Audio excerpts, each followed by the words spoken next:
आणि त्याने ठरवलं होतं की 21 जोडप्यांचं जे लग्न आहे त्या 21 जोडप्याला जोडीनं आशीर्वाद आपल्याला द्यायचा, पण कदाचित ते आमच्या नशिबात नव्हतं. पण शेवटी सगळ्या गोष्टी बाजूला ठेवून आज या ठिकाणी मी उपस्थित आहे.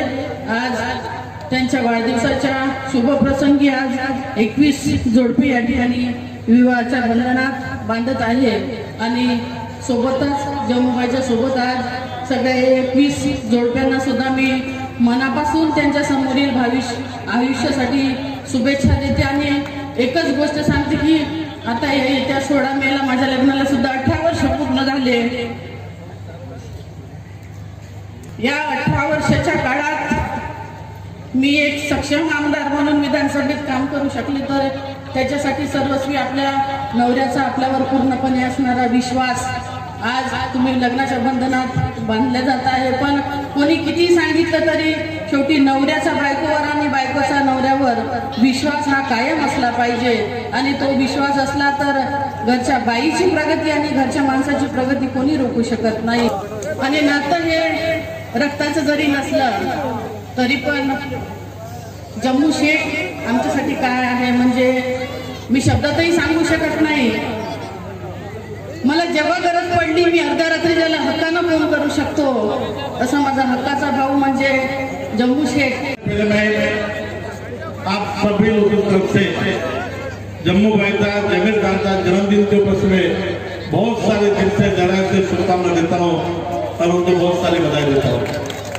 जम्मू भाई आप तक 30 लफ्जों में शुक्रिया अदा करूँ. जो चीज हम राजनीति में रहकर भी नहीं कर सकते आज आपने 19 नेता करते 19 नेताओं करते इतना बड़ा कार्य समाज सेवा किया. आपको इंसान या भगवान नहीं. जम्मू लगातार कार्यक्रम कैसा अच्छा होगा बस वही सी कोशिश में लगे वाला है और परिवार को लगने वाली जो वस्तुएं हैं एक से बढ़कर एक चीज होना भी तुम्हारी शादी में सुना हूं. आज तक किसी ने गोल्ड नहीं दिया. हर दुल्हन को 2 ग्राम गोल्ड दिया है. ये बहुत बड़ी बात है. करता है तो हिंदुस्तान अच्छे इंसान तैयार करता है. चीन वालों को हिंदुस्तान वालों को अच्छे इंसान. ठीक बोल रहा हूं. जापान पुराना है, चीन अब नया आ गया है. हम उससे गुजारिश करेंगे कि हमें भी चैन से बैठने दे. चीन अगर सामान तैयार करता है तो हमारा हिंदुस्तान अच्छे इंसान तैयार करता है. ये नानक, ये चिश्ती, ये गांधी जी सब हिंदुस्तान के रहने वाले हैं. 3 का नाम लिया मगर 3 लाख मिलकर भी इनका मुकाबला नहीं कर सकते. इसी हिंदुस्तान में फरीदुद्दीन मसूद गंजेशकर नाम के एक बुजुर्ग गुजरे हैं. पाकपट्टन में उनका बाजार है. पंजाबी जबान के सबसे पहले शायर वही थे.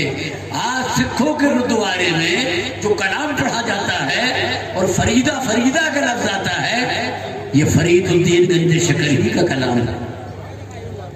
पंजाबी जबान के बहुत बड़े शायर थे. सफर के दौरान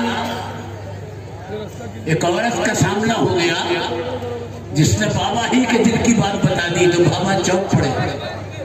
वो साहिब कश्फ औरत थी. उससे आपने पूछा कि ये कश्फ की दौलत, ये कमाल कि तू दिलों की बात बताती है, ढकी छुपी चीजों को जाहिर कर देती है. इस्लाम ने अगर मर्द को अली मुश्किल कुशा बनाया तो औरत को फातिमतुज़ ज़हरा बनाया. मर्द को इमाम हुसैन बनाया, औरत को शहरबानो बनाया. अगर मर्द को इब्राहिम बिन अदहम बनाया तो राबिया बिसरिया को उनका एक मुकाबिल खड़ा कर दिया. इब्राहिम बिन अदहम वो हैं जो काबे को जाते हैं. राबिया वो है कि जिनकी जियारत को काबा जाता है.